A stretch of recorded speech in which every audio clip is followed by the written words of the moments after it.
Hi, this is Catherine. This is Taking Tea with Catherine, and this is another installment of Tea and Mystery. So I'm using one of my mysterious mugs by Edward Gorey. Actually, it's the only one I have by Edward Gorey, but I found more of the strands, so you never know. But this is called Agatha, so I thought that fits in because there's at least one Agatha Christie in this little video today. I'm drinking Celestial Seasonings Sleepy Time tea, which is a classic favorite of mine, but it's the sinus soother version, which isn't quite as good, but still good. So let's get to the mysteries. I have 3 that I finished already for the month of May. I may read more, but these are the ones I'll talk about. 2 of them are cozy mysteries, and 1 is not cozy. But it was still a comfort read in its own way. And that's what I was really looking for. Not to keep talking about it, but you know what? It is a part of one's life, and one's life is affected by things, and one's reading is affected by things. So there you go. After my cat died, but even before my cat died, because I knew she was sick, I did find myself reading other books, but turning to mysteries as often as I could. I always like reading mysteries, but I really, really, really needed it.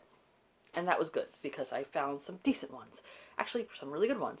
And so it helped. So the first one is the latest book in the Sherlock Holmes Bookshop Mysteries. And what did I start reading them last year, I think? Either last year or late 2019.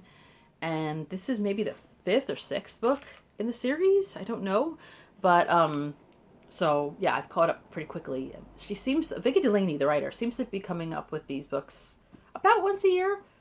Maybe a little more. I'm fine with a little more, but I think it's about that. So this is A Curious Incident. And, getting reflection there. You could see that it's so shiny. But before I was moving it a little bit, and my cat was looking at the light. And, well, you can see that it is pet heavy here. So I don't know if that was a good thing for me or not. But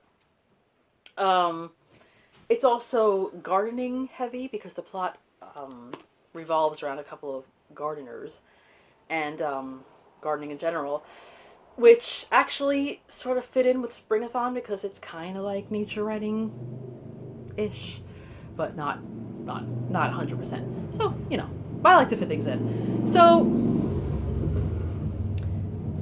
A Curious Incident is a title that, if you know anything about Sherlock Holmes, it might give away a little of the plot, but I'm not going to explain why.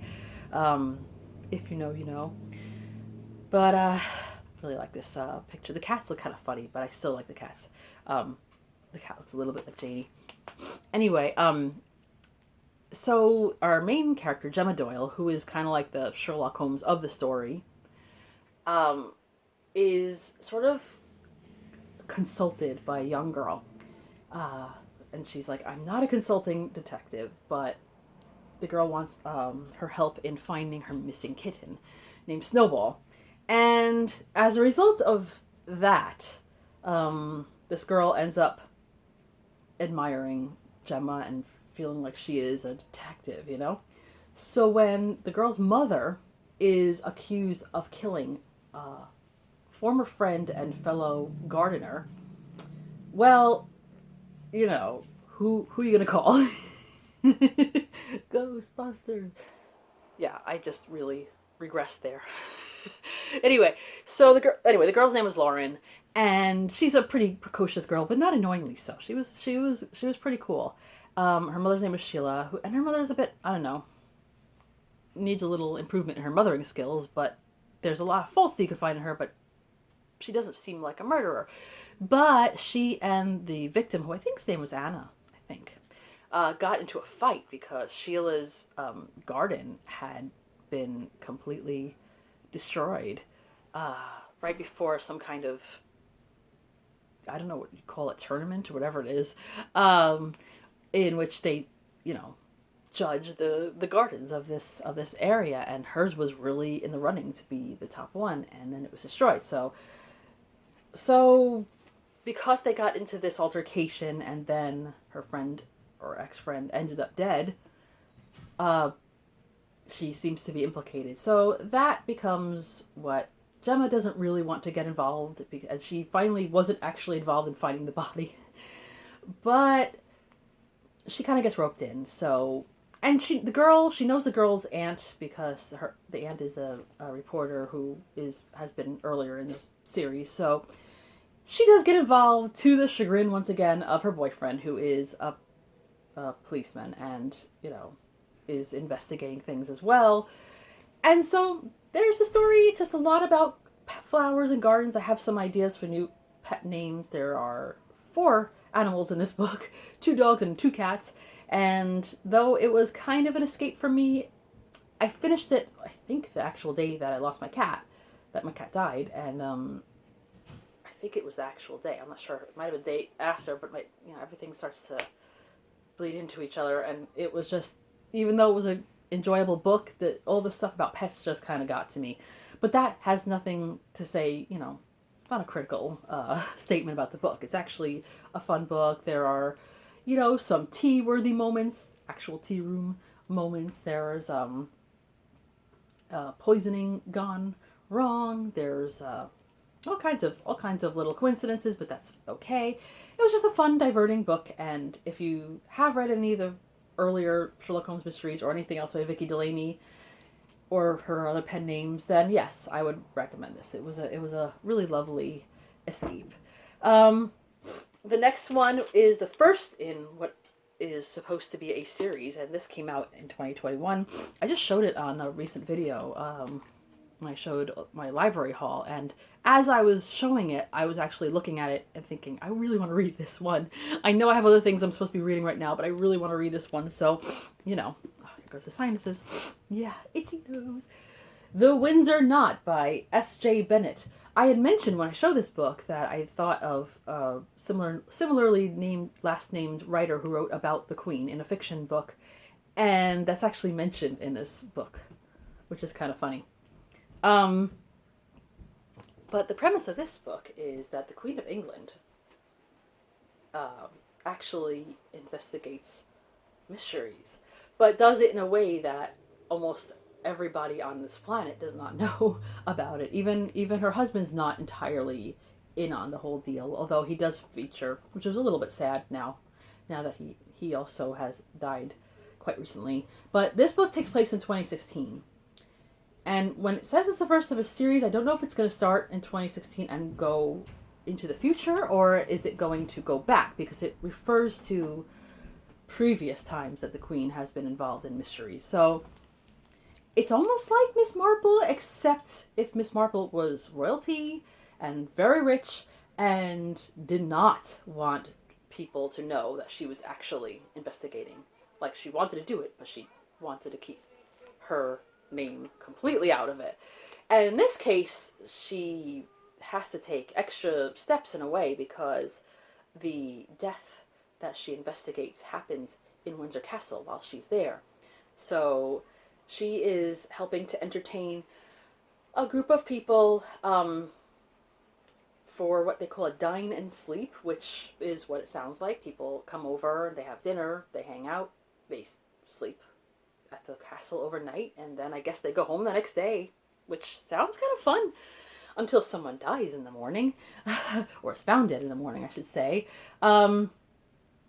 So it looks like a suicide, but it's quickly determined by people in the know that it probably wasn't. So the Queen starts to make inquiries of her own, even though the is it 5? I think it is, the people who investigate everything, the James Bond, I don't know, people, I don't read James Bond, so they are on the case or whatever. She does little things. She sends her own assistants to look into things, to kind of do her investigating for her, because she really can't do much physically on her own. She's kind of like a little more, it's like if Miss Marple and Mycroft Holmes were together in, investigating something, like, that kind of, oh, you don't really think that this older woman really gets what's going on, even though we respect her, but also she is doing a lot, but not hands-on from a distance. I think that's kind of a good combination of characters. I don't know.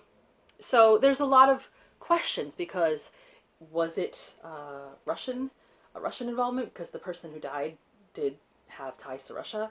And, is it Putin? Is it China? Is it someone else? Who can it be? What happened?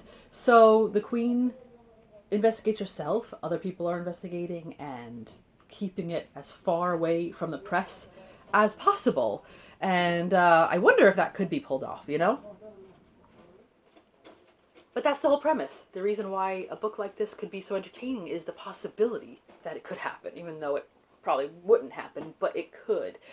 I enjoy the Queen in this book because she comes across as quite intelligent and very much obsessed with horses and racing and stuff, which is true to her character, and always looking for a gin and tonic, which I find something relatable in that, I did have a gin and tonic this week, I must admit, but this is Taking Tea with Catherine, so we're talking about tea today.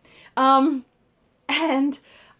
then there's like little time periods where she's sitting at the table talking to Philip, and he's given his little bits of advice and wisdom and jokes and making her feel better, someone she could be herself around. And it was fun because, I think when I was younger, I wasn't that interested. When I got into history in my 20s, when I really got into history, especially English history, British history, European history, etc., I remember saying this. I remember saying, I really like all the kings and queens to read about, historical fiction, etc., until Queen Victoria. And after her, I'm not interested. And now I find reading about, I started that series about the Prince of Wales investigating, which was Queen Victoria's son who became the king after her. And I've read biographies since then on Elizabeth II. I've read other books, watched other programs, watched that movie The Queen, which made me curious about her because it was pretty interesting. And then, of course, The Crown topped it off. And, I'm not like walking around admiring the royal family because I don't know, whatever. But I do find something interesting about the Queen herself because she really has carried the monarchy a lot in the past, decades and decades and decades, and stuck to her role for a very long time. At a time, even in this book, she was about to hit 90. 90. And can you imagine having to keep this role and stay this way and do these things, even if it's luxurious sometimes, but still having to do all these functions, not losing your cool in public ever for all this time. It is pretty something. So that's kind of interesting. And of course she does come into contact with a lot of people in this book. There's references to all of her sons and her daughter. The one time Prince Andrew's mentioned was not a favorable mention, which I was kind of glad about. Prince of Wales is mentioned more than once.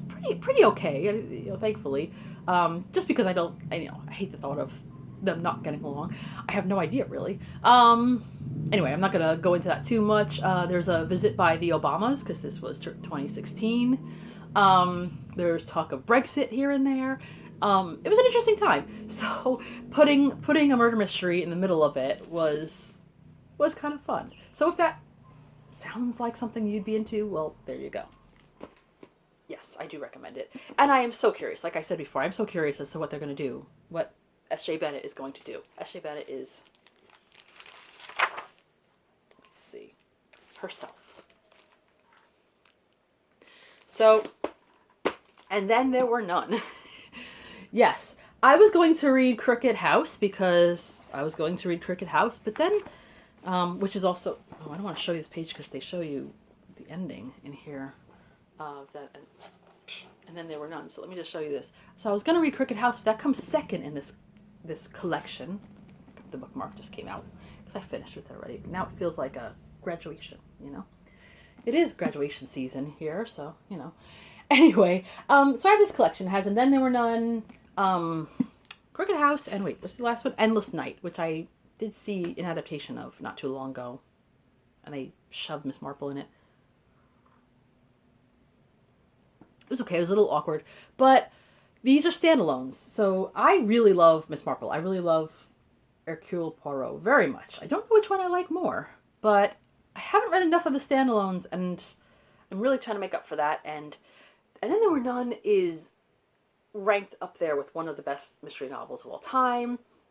And I said to myself, why have I not read this? And this is the month where I'm doing the 1900s, 1950, and this, let's see when this was published. Okay, 1939. So, yeah, I mean, that is right in the middle of that. So that's pretty amazing. There is one thing, and I'm so glad that they changed the name. This was like, I think, the third name change of this novel. The first one, I cannot say, because it is a very, very offensive title. And then the second title was 10 Little Indians, which isn't much better. But it was based on a kind of nursery rhyme, which they changed to 10 Little Soldier Boys, which is a little less offensive, I think, by quite a margin. Oh my goodness. So anyway, this, I don't want to tell you everything if you haven't read it, because it's pretty amazing. I know a lot of people have already read it, but I finally got there. You ever just, I have that way of having read a lot of books, having read a lot of mysteries, having read a lot of things, but there are some things that I just have gaps in, like all the years I hadn't read Jane Eyre. Mission accomplished last year, but... And so this was, to me, an accomplishment, and it only took me like 2 days to read. And not, it was a really quick read. This volume was just over 200 pages. I probably is a little more in the smaller paperbacks. But it was a pretty quick read, but it was suspenseful, and I don't know if I ever, because I know I saw part of the adaptation from 2015, and I don't think I ever saw the end of it. I don't remember what happened, but the premise is that 10 people find themselves on this island off the coast of, I think, Devon in England. And it used to be owned by this rich American, I think it is, but now it seems to have been purchased by a man named Owen. So the Owen couple invites all of these people, I think it's like 8 people and 2... like 2 kind of servants, housekeepers, whatever, who are a couple, to this house. And, I think there's like a boat that takes you into this house once a day or something. And all these people they get invited, but then not all of them are sure why. They just, it's someone they knew, something wrote them a letter, and whatever it was. It was a little mysterious, but at least one person was invited as a, secretary, for a job. So all these people find themselves on this island at this house, and it's a big house, which looks kind of cool. But then they realize that the Owens aren't there, and they're supposed to join them later or whatever. And then next thing you know, they find themselves being accused of certain things via recording, and then all kinds of horrible things ensue to these people. And they're, so these are basically 10 people wondering what happened, like what is happening to them, who is this Owen person, who is doing this to them, and why are these 10 figurines that used to be little China figurines on a table or whatever, why is it that every time someone dies, one of them goes missing? And the number keeps getting less and less. So I don't want to tell you anymore, because I don't want to, I would rather you read it if you haven't read it and enjoy it for yourself. But it is like a, what do they call that? A closed circle,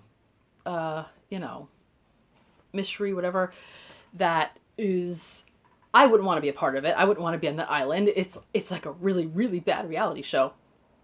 But it was a fascinating read, and psychological study, and action-packed, and very, very suspenseful.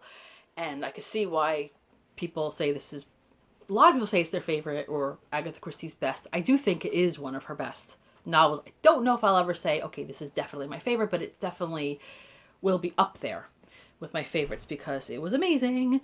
And I wonder which is the next Agatha Christie I'm going to read. I do not know, but I am glad that I fulfilled my other genre prompt for the 1900 to 1950 challenge. Mission accomplished. And yeah, another one to tick off my list. I don't do things just to tick things off my list, but it is fun to do so. So those are the 3 mysteries that I have been indulging in the month of May. Let me know if you've read any of these, if you'd like to read any of these, if you have heard of all of these. I'm pretty sure most people have heard of it, and then there were none, but there are exceptions in life. I don't know. So that's it for today. I hope you are enjoying the books you've been reading lately. And until then, this is Catherine, Taking Tea with Catherine. Have a lovely tea and mystery-filled day. Goodbye.